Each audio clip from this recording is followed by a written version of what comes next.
नमस्ते वर्धमानाय निर्धूतकलिलात्मने सालोकानां त्रिलोकानां यद्विद्यादर्पणायते।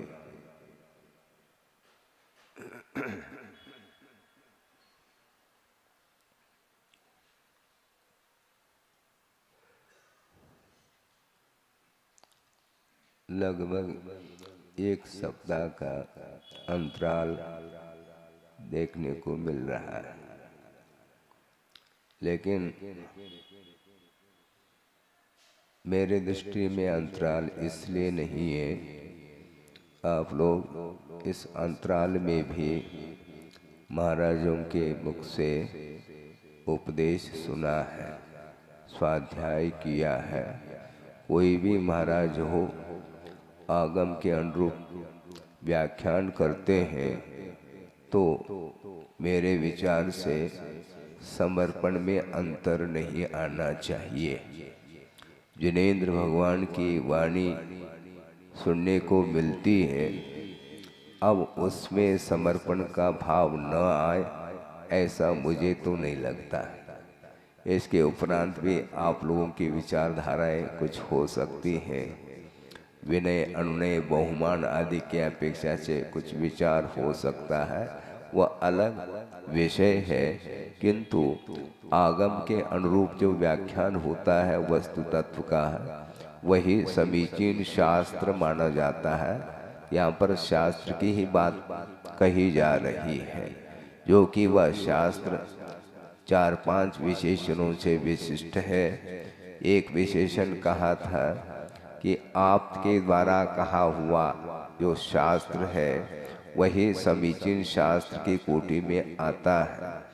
अन्य जितने भी विषयों का कषायों का पोषण करने वाला जो शास्त्र है वह कुशास्त्र के अंतर्गत आता है।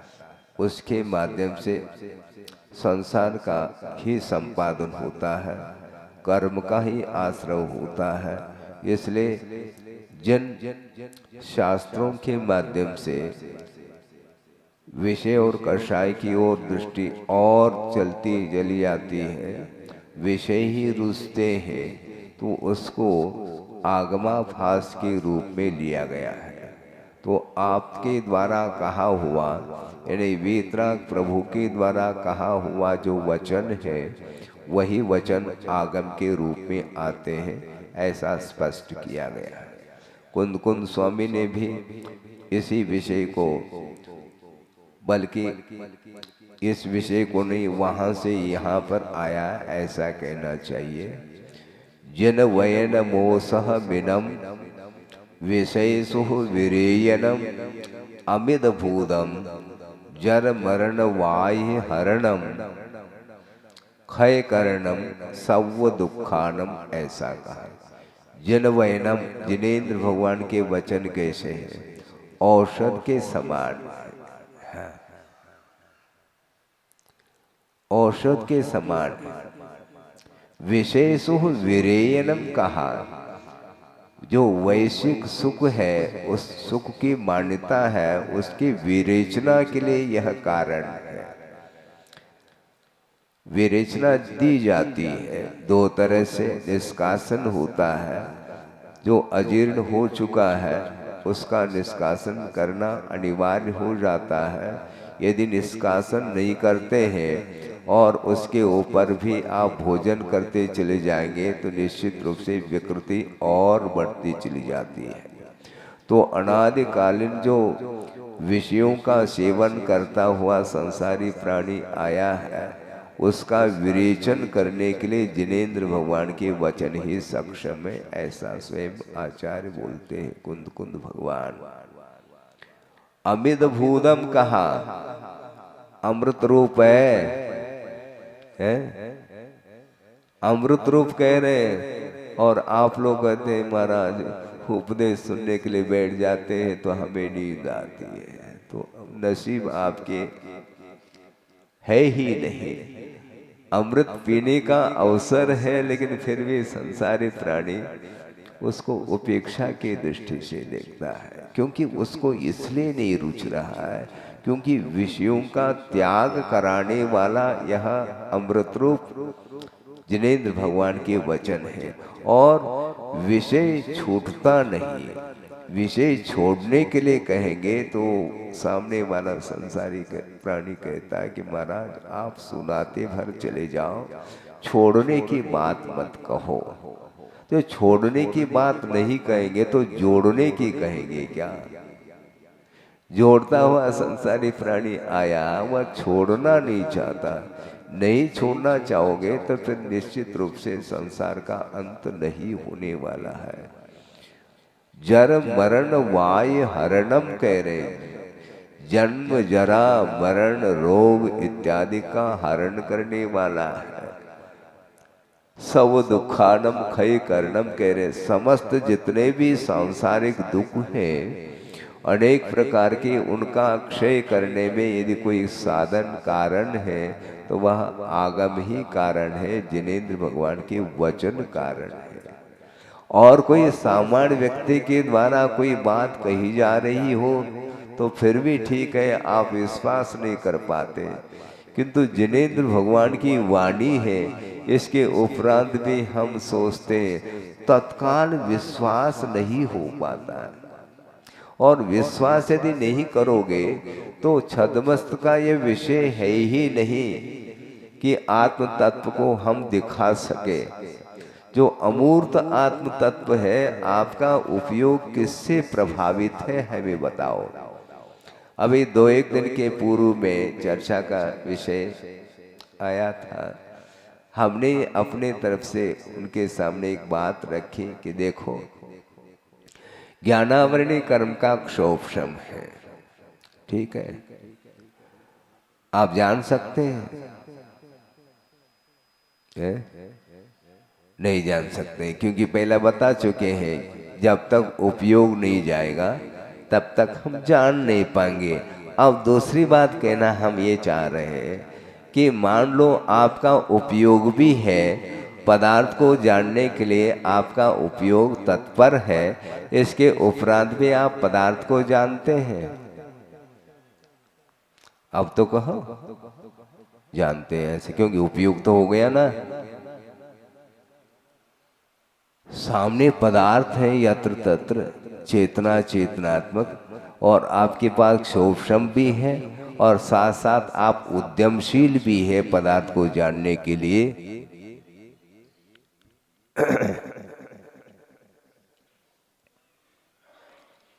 अब जानो, अब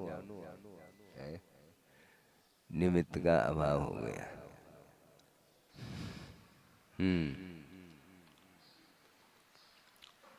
मैं क्या कह रहा था? मैं ये कह रहा था कि पदार्थ को जानने के लिए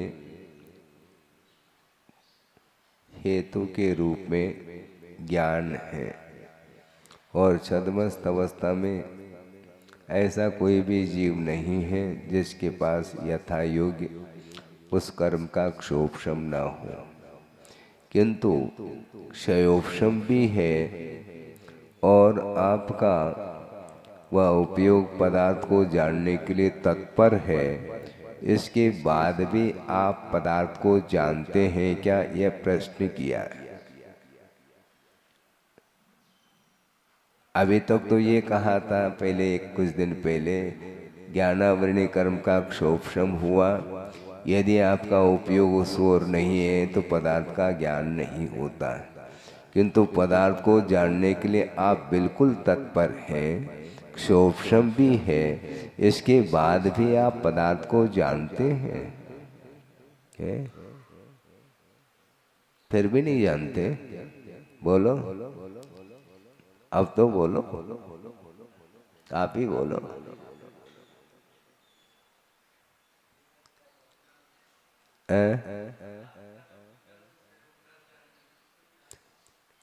हम ये कहना चाह रहे हैं कि मति ज्ञानावरणी कर्म के क्षोभशम से और श्रुत ज्ञानावरणी कर्म के क्षोभशम से रूपी पदार्थ जानने में आता है, और क्षोभशम आपके पास पर्याप्त है अथवा यथा योग्य है, उसके माध्यम से आप पदार्थ को जानने के लिए भी तत्पर हैं।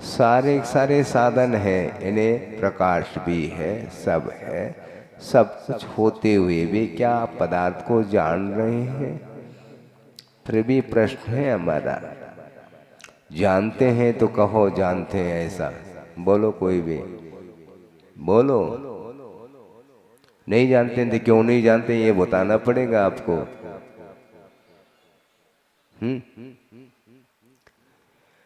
हम इसलिए आपको ध्यान दिलाना चाहते हैं कि पदार्थ को जो जाना जा रहा है ज्ञान के माध्यम से जाना जा रहा है, किंतु जिस समय आप पदार्थ को जान रहे होते हैं उस समय आपको अपने आप को ध्यान में लाना पड़ेगा कि मेरा वह उपयोग मात्र पदार्थ को जान रहा है, क्या पदार्थ से प्रभावित है। यदि आपका उपयोग पदार्थ को जान रहा है तो मान लेना कि पदार्थ से आपका वह ज्ञान अथवा उपयोग प्रभावित नहीं है, और यदि प्रभावित है तो निश्चित समझ लेना कि आपका वह ज्ञान किसी काम का नहीं, क्योंकि पदार्थ को जानते समय कर्मबंध नहीं होता, ये आचार्यों का कहना है। किंतु पदार्थ को जानते हुए यदि पदार्थ से प्रभावित होते हुए जान रहे हैं, उस ज्ञान के माध्यम से कर्म का आश्रव अथवा बंध रुकेगा नहीं। इसलिए ज्ञान के माध्यम से आश्रव रुकना चाहिए। बंध की परंपरा जो चल रही है उसमें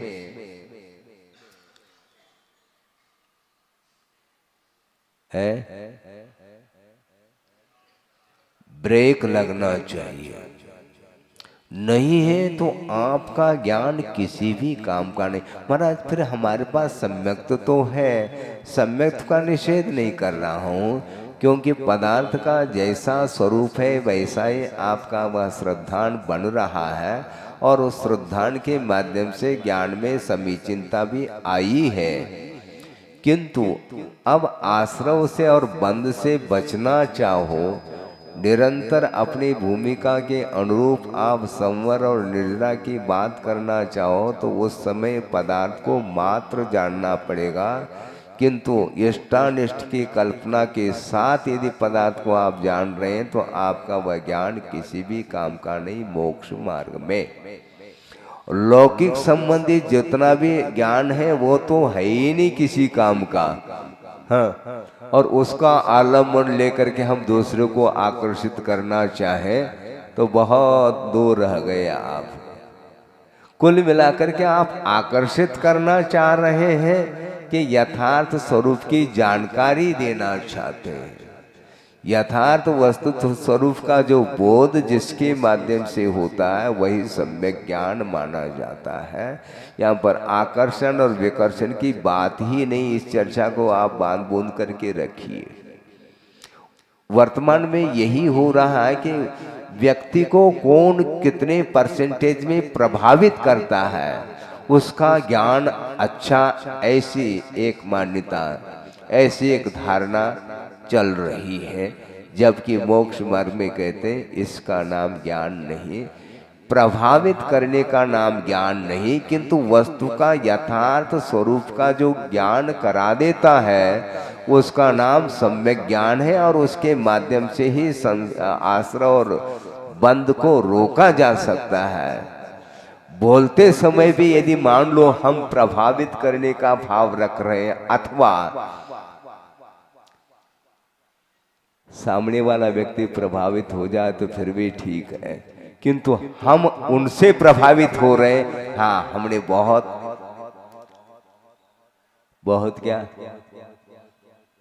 क्या किया हमने, बोलो। हमने बहुत अच्छा समझाया, हम स्वयं उनसे प्रभावित हो रहे हैं। वो प्रभावित हो जाए तो अच्छी बात है, भगवान से भक्त प्रभावित हो जाए तो बहुत बढ़िया, किंतु भगवान ही भक्त से प्रभावित होने लगे तो फिर वो भगवान नहीं कहलाएगा, ये ध्यान रखो। हाँ, क्योंकि वस्तु तत्व का यथार्थ बोध करना है, हमें कराना है, और हमें बोध हो तब हम करा पाएंगे। उसी का नाम वस्तुतः बोध है। हमारा उपयोग यदि मान लो अन्य वस्तुओं से प्रभावित है तो हम उपदेश थोड़ी दे रहे हैं दूसरे को। दूसरे को उपदेश देते समय केवल एक करुणा का भाव, और करुणा अर्थात वह करुणा नहीं कोई रो रहा है तो उसको आप जो है अपने कुशलता को उसके माध्यम से उसको रोना बंद कर दिया। बहुत जल्दी रोना बंद कर सकता है बच्चा, एक बिस्किट दे दो बंद हो जाएगा उसका रोना धोना, एक चॉकलेट दे दो तो बंद हो जाएगा। इसके माध्यम से क्या करना है, संसार से ऊपर उठे। वस्तुतः सांसारिक जो दुख है वही संसारी प्राणी के लिए अहितकारी है ऐसा कहा, और उससे ऊपर उठाना है। उपचार करने का नाम करुणा है ऐसा नहीं, हम उपचार बंद करो ऐसा भी नहीं कहेंगे, किंतु हे भगवान इसके जीवन में जो आपत्ति आई है उसका मेन कारण क्या है इसको ढूंढो, और उसको वैराग्य प्राप्त हो जाए, इस प्रकार बोध दिया जाता है। मोटिवेशन का अर्थ ये नहीं वो जो चाहता है उसको हमने दे दिया वो मोटिवेट हो गया, ऐसा नहीं। किंतु मान लो किसी भी बात को लेकर के दुखी है तो मान लो कई बार इस प्रकार अवसर आता है, लड़के बच्चे आ जाते हैं आचार्य महाराज के पास, बिल्कुल जवान महाराज अब आपके चरणों को छोड़ करके मैं नहीं जाना चाहता घर। अच्छा, बहुत वैराग्य हो गया, अच्छी बात है। वैराग्य हुआ क्या नहीं हुआ ये हम समझ लेंगे, अभी फिलहाल आपको कुछ नहीं कहना चाहते हैं। और मान लो अभी ऐसा करो, अभी थोड़ा बहुत पढ़ाई वगैरह करो 1-8 साल, फिर बाद में सोचते हैं। नहीं इतने भी नहीं मानता वो, मान लो ठीक है 1-8 साल के लिए व्रत ले लेना, साल भर के लिए व्रत दे दिया, वो चला गया तो उधर ही गया वो। क्यों? इसलिए गया क्योंकि किसी बात की कमी थी, अपनी अनुकूलता नहीं बन पाई थी, अपनी इच्छा की पूर्ति नहीं हुई थी, इसलिए वह यहाँ पर आया था और कोई कारण नहीं था। वस्तुतः ये वैराग का स्वरूप नहीं है। वैराग बोलते किसको? वस्तु तत्व का ज्ञान होने के उपरांत उसका संसार में रहने का एक क्षण के लिए भी रहने का मन नहीं करता। किसी भी परिस्थिति में हो मैं संसार से ऊपर उठना चाहता हूँ, इसको वैराग बोलते हैं। जिसको हमने कुछ दिन पहले भी कहा था, 923 की कहानी सुनाई थी हमें आप लोगों को। 923 पुत्र हुए थे ना निगोद से निकल करके, उसको सही वैराग्य था। केवल पुरस्कार करके उसकी पूर्ति करते चले जाओ तो वह वैराग्यशील हो जाएगा, ऐसा नहीं होता। वैराग्य के लिए वस्तुतः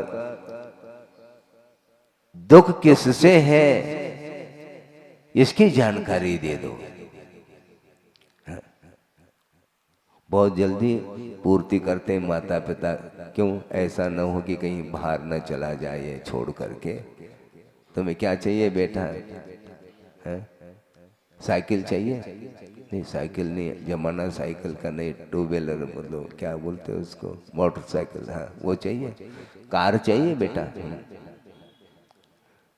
किस कंपनी का चाहिए? मतलब ये इतना उनको डर है माता पिताओं को कि ऐसा ना हो कि इसकी बात की पूर्ति ना हो और वह चलाना चला जाए, पूरी तरह से चला जाए तो कठिनाई होगी। तो इसका नाम मोटिवेट नहीं। वैराग उपावन माई कहा, छड़ाला में कहा क्या नहीं, वैराग उत्पन्न होना चाहिए। ऐसे वचनों का प्रयोग करो कि वह व्यक्ति, सामने वाला व्यक्ति भीग जाए पूरी तरह से, पसीने से नहीं।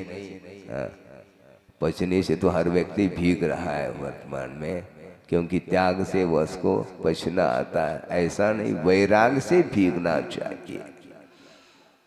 तो मैं ये कह रहा था कि वस्तुतः दुख आप लोगों को है क्या? नहीं, दुख होना चाहिए। और किस बात का दुख? धन नहीं मिलता है तो दुख। हाँ, कोई रोग हो गया तो उसकी पीड़ा अलग है, और मानसिक पीड़ा अलग है। शारीरिक, मानसिक, बौद्धिक आदि आदि इन पीड़ाओं से वह संसारी प्राणी ग्रस्त है।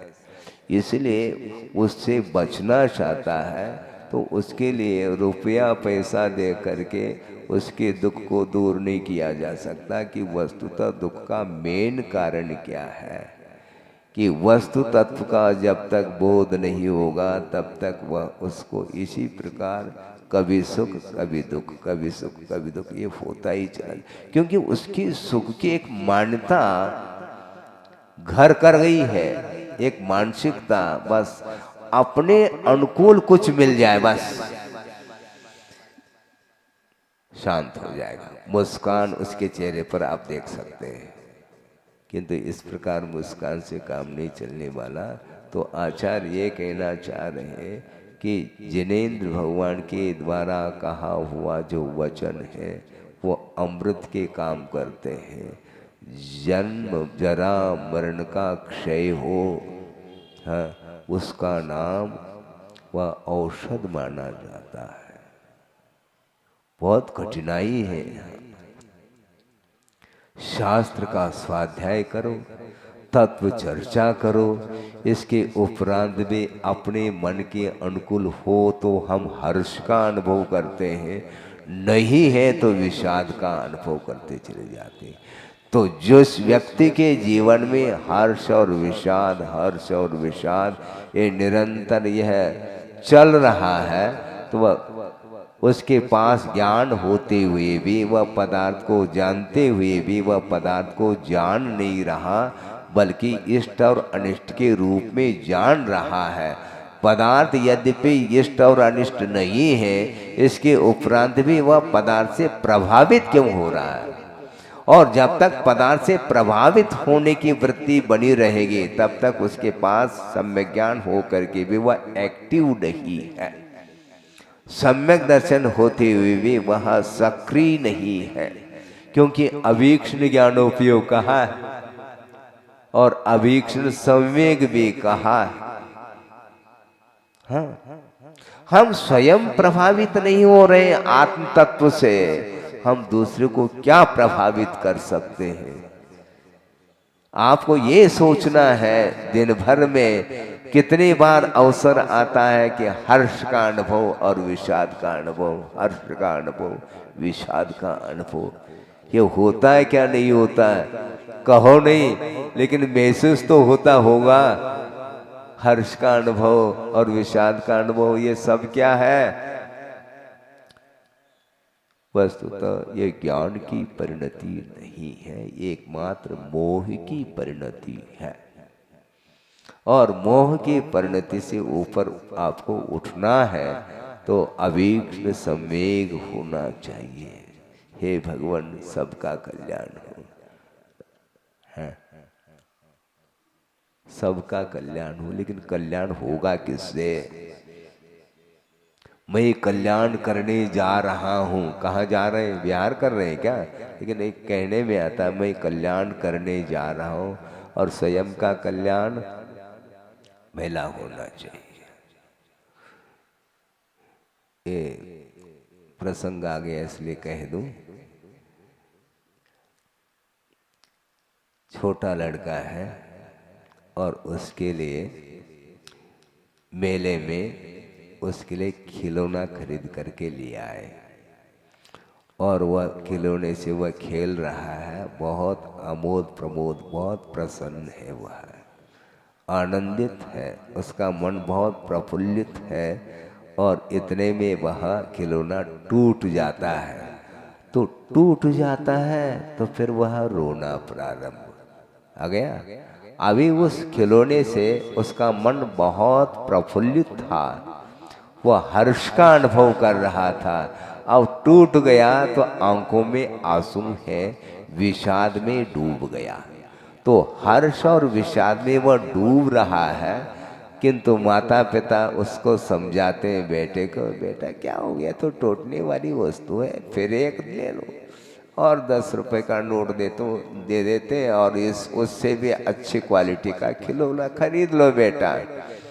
वो खरीद लेता, पुनः हर्ष का अनुभव करता। लेकिन प्रसंग ऐसा घटित हुआ पिताजी के जीवन में कि आंखों में अश्रु धारा बह रही है। उस समय वह लड़का कहता, पिताजी हमने तो जिंदगी मतलब जब तक वह उनके साथ खेलता कूदता, एक दिन भी पिताजी को हमने रोते हुए नहीं देखा, बल्कि जो रो रहा है उसके प्रति एक सहानुभूति देते हुए, उसको पुचकारते हुए उसकी पूर्ति करते चले जाते हैं।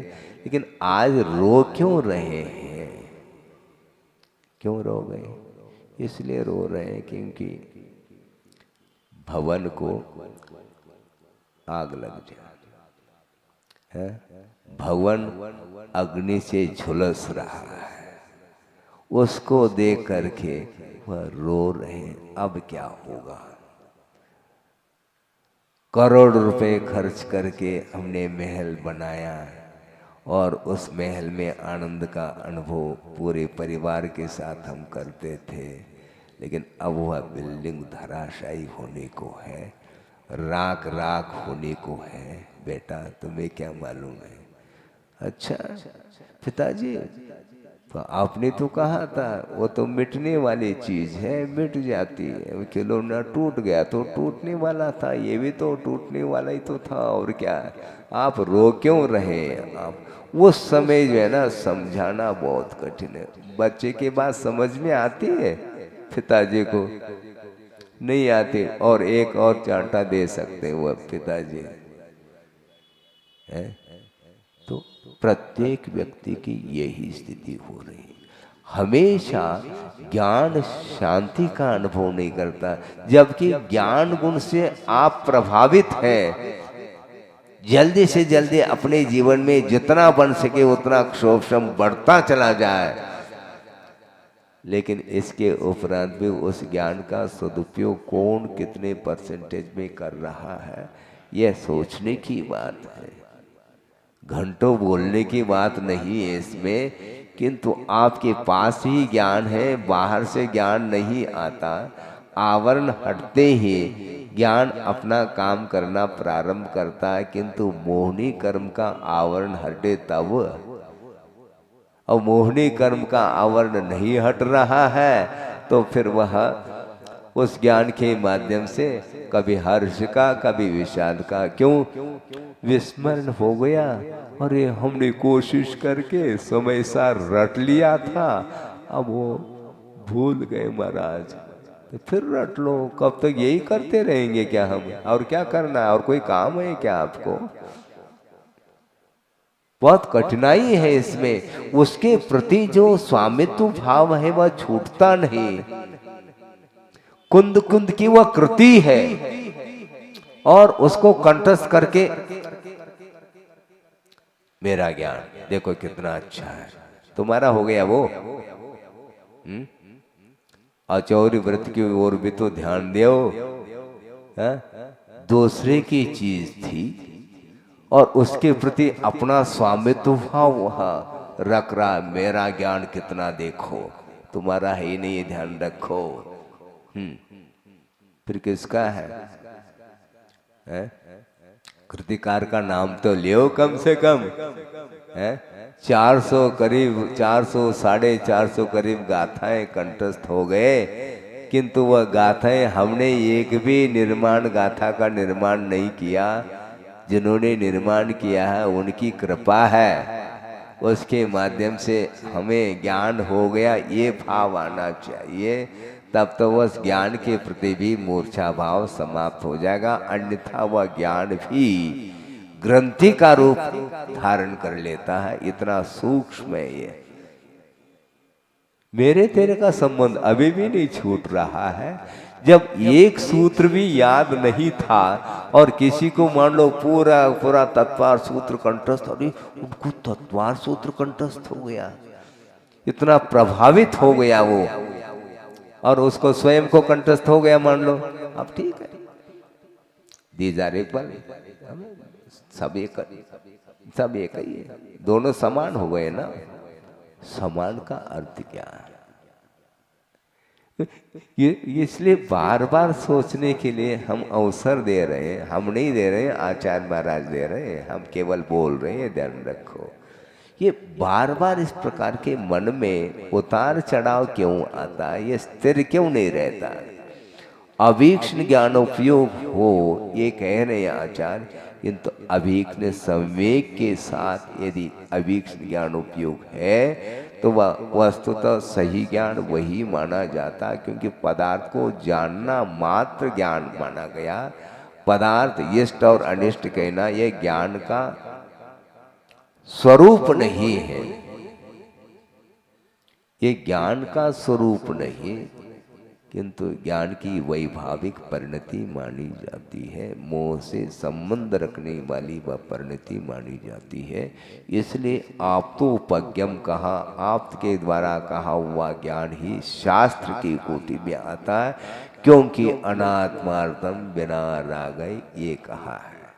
हाँ, देखो मेरे पास इतना ज्ञान हो गया, तो बैठो शांति से सुना करो, बोलते बहुत हो तुम,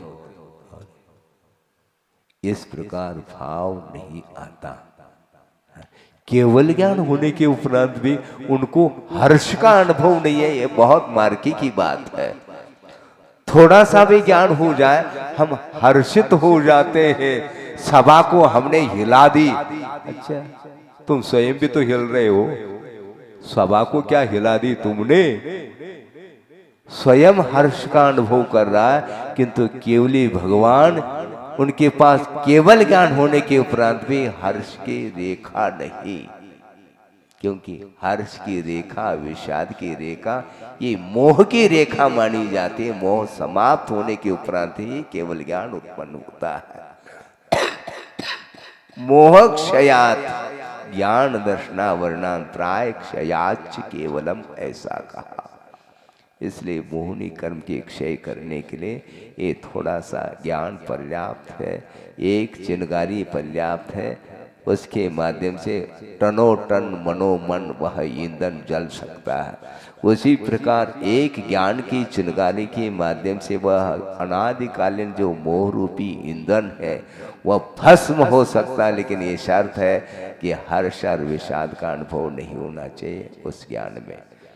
वही वस्तुतः सम्यक ज्ञान अथवा वीतराग विज्ञान माना जाता है।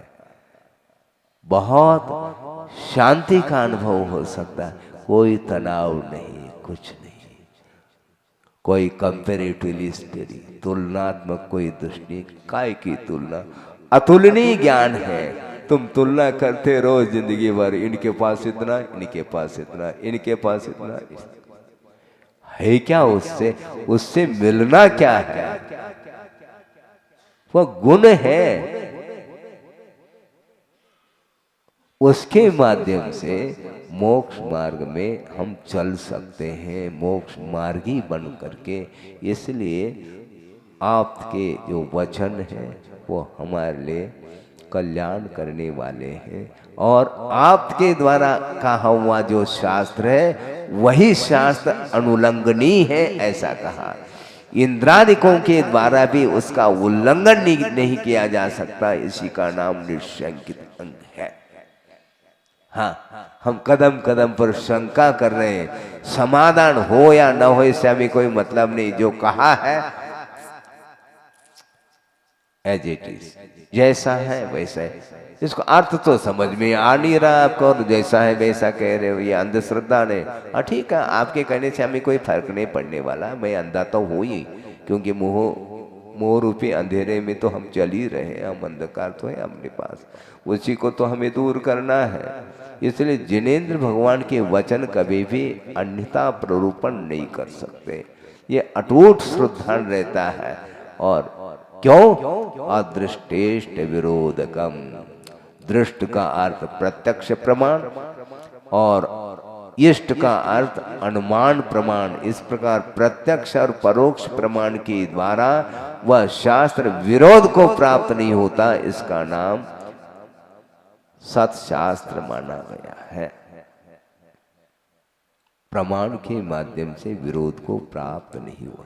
उनके जो वचन है वह किसी भी प्रमाण से बाधित नहीं हो सकते, इसलिए उनके ऊपर विश्वास भी किया जा रहा है। और आपस में विश्वास करो ना, हम एकदम तो नहीं कर सकते भी। हाँ तो ठीक, क्यों क्यों नहीं कर सकते?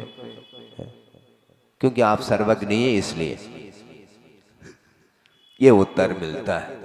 अरे भैया सर्वज्ञ, फिर सर्वज्ञ बनो, फिर दूसरे को समझाओ। तो हम तो समझा ही नहीं पाएंगे आप, क्योंकि हमारे पास भी केवल ज्ञान कहाँ है। किंतु केवली भगवान जो कहा है उनके अनुरूप ही वचन आचार्यों के निकले हुए हैं। वीर हिमाचल से ये धारा आई है क्या नहीं? ये डायरेक्ट सुन रहे हैं क्या महावीर भगवान के वचन को? नहीं, महावीर भगवान के वचनों को डायरेक्ट सुनने वाली तो गणधर परमेष्टि है, और उनके उपरांत द्वादशा की वाणी वह धीरे धीरे धीरे आज भी आई है बहती हुई। इसलिए ये वही धारा है जिस धारा का संबंध महावीर भगवान से, उसके साथ संबंध जुड़ा हुआ है। इसलिए यह उल्लंघन करने योग्य नहीं है। और ये देखो, ये मोह का ऐसा स्वरूप है कि वह उल्लंघन करने के लिए बार बार बाध्य करता है। क्या? जिनेंद्र भगवान के वचनों का उल्लंघन करने के लिए बाध्य कौन कर रहा है? तो मोह कर रहा है। गुरु की आज्ञा का उल्लंघन करने का भाव यदि मन में आया है तो निश्चित रूप से मोह का ही एक कार्य है, ऐसा माना जाएगा। उल्लंघन क्यों करते हो? इंद्रादिकों के द्वारा भी यह अनुल्लंघनीय ऐसा कहा है। इसलिए चाहे भगवान हो चाहे गुरु हो, उनके वचन हमारे लिए अकाट्य हैं, उल्लंघन करने योग्य नहीं है ऐसा कहा। बल्कि यहाँ तक कहा इतरवादिनाम अपि अनुल्लंघनीयम। जो अन्यवादी प्रतिवादी जो होते हैं उनके द्वारा भी यह शास्त्र उल्लंघन करने योग्य नहीं है ऐसा कहा गया। तो हम तो जैन धर्म के अनुयायी हैं, फिर क्यों उल्लंघन करते हो? उल्लंघन न करो। हाँ, उल्लंघन करने का भाव एक बार आ गया तो फिर बार बार उल्लंघन के वो भाव आएंगे, क्योंकि उसके संस्कार बढ़ते चले जाते हैं। इसलिए सामने प्रभु हो चाहे न हो, चाहे गुरु सामने हो अथवा न हो, उनके कहे हुए वचनों का उल्लंघन हम स्वप्न में भी नहीं करेंगे। इस प्रकार गाढ़ श्रद्धान आगम के प्रति और गुरुओं के वचनों के प्रति होना चाहिए, ये इसका भाव है। आपने ये कहा कि प्रमाण, प्रत्यक्ष प्रमाण और अनुमान प्रमाण के द्वारा विरोध को प्राप्त नहीं होता, ये आपने कैसा कहा? तत्वोपदेश कृत। जीवादि 7 तत्वों का जैसा स्वरूप है उस स्वरूप के अनुरूप ही वह प्रतिपादन करने वाला शास्त्र है, इसलिए वह अविरोधकम ऐसा कहा। प्रत्यक्ष और परोक्ष प्रमाण से बाधा नहीं आ सकती, क्योंकि तत्व का यथार्थ उपदेश प्ररूपण करने वाला वह शास्त्र है, इसलिए। और दूसरी बात यह है, ये यथार्थ स्वरूप का प्रतिपादन करता है, ऐसा आपने कैसा जाना? सार्वम, उसके बिना सार्वम बनेगा नहीं।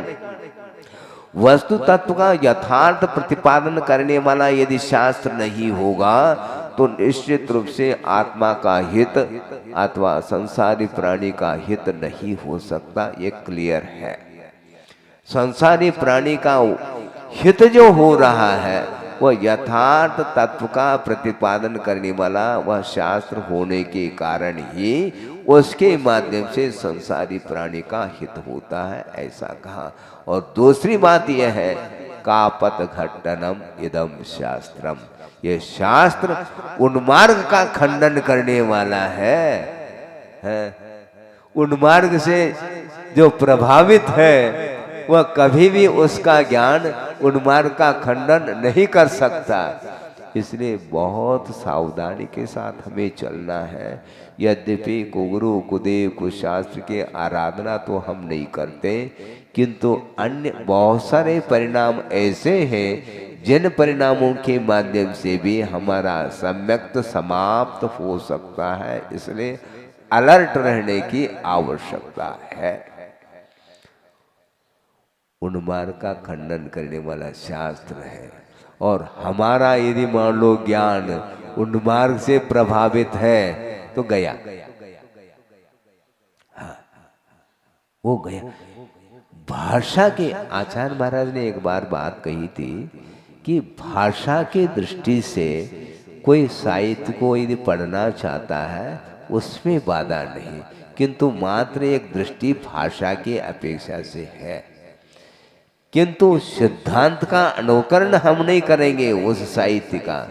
जिस साहित्य का आपने अवलोकन किया है और वो मान लो लौकिक शास्त्र है, तो उससे हमें कोई प्रयोजन सिद्ध नहीं होता। इसलिए पढ़ा था कि एकमात्र भाषा के दृष्टि से पढ़ा था। भाषा का ज्ञान नहीं होने से हम दूसरे को समझा नहीं पा रहे, आदि आदि विभिन्न भाषाओं में शास्त्र होते हैं। इसलिए उस दृष्टि से उसका अवलोकन करना हमारे लिए हानिकारक नहीं, किंतु उस लौकिक शास्त्र के पढ़ने से उसके यदि मान लो कोई संस्कार आपके अंदर आने लग जाए तो उस शास्त्र को आपको नहीं पढ़ना चाहिए। किसी ने कहा कि महाराज पेपर पढ़ ले तो आचार्य महाराज ने कहा पेपर तो ऐसा कर लो, पौराणिक स्वाध्याय वेलायाम का ईश्वर करके मंगलाचरण करके पेपर पढ़ो, है ऐसा है। अपौराणिक पौराणिक स्वाध्याय वेलायाम का ईश्वर श्रुत भक्ति के साथ, आचार्य भक्ति के साथ है, और फिर विसर्जन करते समय भी बोधि समाधि है, ये सब कर लो, कायस्वर कर लो, क्योंकि हमने स्वाध्याय किया, इसका नाम स्वाध्याय है क्या? अन्य जितने भी साहित्य हैं जिसमें किसी भी प्रकार से चार अनुयोग संबंधी कोई भी विषय उसमें नहीं है, तो ऐसी स्थिति में वह आगम के रूप में वह कैसा आ सकता है? संभव नहीं है। इसलिए कापत घट्टनम शास्त्रम ऐसा कहा। पाप का खंडन करने वाला हो, कापत बोलते हैं विपरीत उन्मार्ग का वह खंडन करने वाला जो शास्त्र है वही सत्शास्त्र के कोटि में आता है। बल्कि यहाँ तक हम आपको ये और ध्यान दिलाना चाहते हैं कि जिनेंद्र भगवान के द्वारा कहा हुआ जो शास्त्र, आप उसी शास्त्र का स्वाध्याय करने में मान रहा हूँ, किंतु स्वाध्याय करते समय भी यदि मान लो अपनी मतलब को लेकर के कोई पंक्ति आई है तो उसको अंडरलाइन कर लेता है, बाकी सब अंडरग्राउंड है, बाकी सब अंडरग्राउंड, उसी को अंडरलाइन। ये क्या मतलब हुआ? कुंद कुंद ने कहा, एक और गाथा लेकर के आगे मारा, कुंद कुंद के वाक्य है। तो भैया कुंद कुंद ने खाली एक गाथा थोड़ी लिखी है, ग्रंथ लिखा है, आगे पीछे भी तो कुछ पढ़ो। है?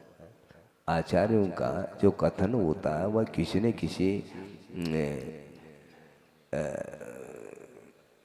विवक्षा को लेकर के होता है।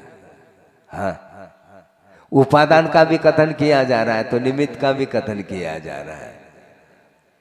अब उपादान को लेकर के बैठ गए, निमित्त कुछ नहीं कर सकता, निमित्त कुछ नहीं कर सकता एक दूसरे का। किसने कहा? कुंद कुंद ने कहा। अरे कब नहीं कर सकता, किस रूप में नहीं कर सकता, ये भी तो सोचो। उपादान के द्वारा ही सब कुछ होता है, इस प्रकार कहोगे तो ऐसी स्थिति में फिर निमित्त की क्या आवश्यकता है? शास्त्र बंद कर लो। फिर शास्त्र का हवाला नहीं दे सकते आप, शास्त्र के गाथा का उल्लेख नहीं कर सकते आप, क्योंकि आपने शास्त्र का तो निषेध किया था, निमित्त का निषेध किया था ना। तो फिर अब गाथा का आलम्बन क्यों ले रहे हैं आप? तो इसीलिए कि वस्तुतः पूर्वापर विचार किए बिना यदि हम एकांत पकड़ करके यदि वस्तु तत्व का प्ररूपण करेंगे तो स्वयं भी वह अंधेरे में है और दूसरे के लिए भी उसके द्वारा वह अंधेरा छा जाएगा। इसलिए प्रकाश देने में कारण सक्षम यह सत्शास्त्र है, ऐसा कहा है। आपका समय हो गया है, इसमें जो भी अवशिष्ट विषय है वह आगे कहा जा सकता है।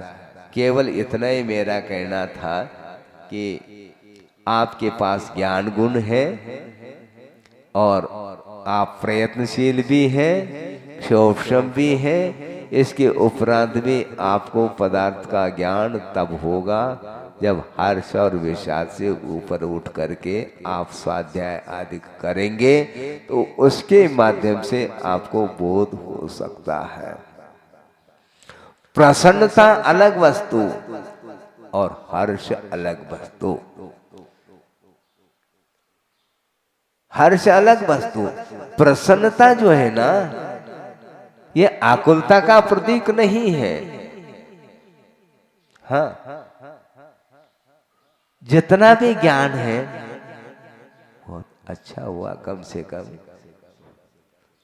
अपना भाग्य अभी भी है। क्योंकि मैं सोच रहा था कि मुझे कौन ज्ञान देंगे, किंतु गुरु के माध्यम से थोड़ा सा भी मुझे ज्ञान प्राप्त हो गया। हमें संतुष्टि इसलिए है क्योंकि इसके माध्यम से भी मेरा कल्याण हो सकता नहीं, डेफिनेट होगा। इसलिए उसको कोई आकुलता नहीं, किंतु हमेशा जिसकी दृष्टि तुलनात्मक दृष्टि बनी रहती है तो उसको हमेशा एक दूसरे के कंपैरिजन के कारण वह कभी हर्ष का कभी विषाद का अनुभव करता है। वही ईर्ष्या के लिए कारण बनता है। ईर्ष्या के लिए कारण बनता है कि नहीं? हाँ, बनता है। ज्ञान भी ईर्ष्या के लिए कारण बनता है, तप भी ईर्ष्या के लिए कारण बनता है। मान लो कोई 10 उपवास कर रहा है तो अपन कर नहीं पा रहे, ईर्ष्या चालू हो गई। क्यों हंस रहे हो? ठीक कह रहा हूं मैं? बिल्कुल ठीक कह रहा हूं। जब तक किसी ने भी उपवास नहीं किया कोई तनाव नहीं, और एक ने चालू कर दे तो अब हो गया। क्यों? अब सबके दृष्टि में वो आ गया, इतने ये तप कर रहे हैं, इतने तप कर रहे हैं, उनके पास बार बार आकर के उनके जय जयकार, आप धन्य, आप धन्य, आप धन्य। लोकांतिक देव भी आ सकते। ये है स्थिति, इसको बोलते हैं तुलना। इसलिए हर्ष और विषाद से हट करके आप रत्नत्रय की आराधना आदि करते हैं तो निश्चित रूप से उसके माध्यम से ही कर्म का क्षय हो सकता है।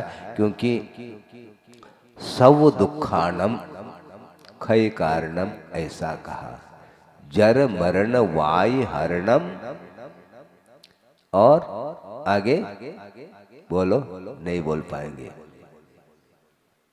जिन वयन, अपना लेना पड़ेगा उसको। जिन वयन मोह सहमिनम विशेषो विरेयनम अमिद भूदम, जर मरण वाय हरणम क्षय करणम सब दुखानाम। समस्त दुखों का क्षय करने वाला वह शास्त्र माना जाता है। जिनेंद्र भगवान के वचन माने जाते हैं, और जिनेंद्र भगवान के मार्ग के अनुरूप चलने वाले जो आचार्य होते हैं उनके भी वचन वे अमृत तुल्य अर्थात अमृतमय ही होते हैं। इसलिए उन वचनों का बहुमान रखते हुए यदि हम देव गुरु शास्त्र की उपासना करते हैं तो निश्चित रूप से हमारा जो मूल मार्ग पर जो चलते हुए जो संस्कार आए हैं वो सारे संस्कार भी समाप्त हो सकते हैं। मोक्ष मार्ग पर चल तो रहे हैं किंतु उन मार्ग के संस्कार मिटे हैं ऐसा हम नहीं कह सकते। हाँ, सिद्धांत से हम और बताएंगे आपको क्योंकि अभी वर्तमान में वह अनंतानंदी आदि कषाय का उदय नहीं है। उदय नहीं होते हुए भी उदय के साथ जो संस्कार आत्मा के ऊपर आए हैं वो दीर्घकालीन संस्कार रह सकते हैं। बहुत लंबा चौड़ा कर्म सिद्धांत है। अल्प समय में आपके सामने वो सारा सारा विषय नहीं कह पाऊंगा। इतना ही कहना चाहता हूँ कि वर्तमान में अवसर पुण्य के उदय में मिला है, साथ से पुण्य के उदय में हम मोक्ष मार्ग पर चल रहे हैं, किंतु अतीत के जो उन्माद के संस्कार हैं उनको भी समाप्त करने के लिए निरंतर और रत्नत्रय को निर्दोष निर्मल बनाने का पुरुषार्थ करेंगे तो उन्माद के संस्कार भी डिलीट हो करके केवल ज्ञान उत्पन्न हो सकता है। हो इस पवित्र भावना के साथ अहिंसा परमो धर्म की जय। बोधि समाधि परिणाम शुद्धि स्वात्मोपलब्धि शिव शोक सिद्धि चिंता मणिम चिंतित वस्तुदाने त्वामंद मानस ममास्तुति। परम पूजा आचार्य गुरुवर श्री विद्यासागर दिल्ली महाराज की।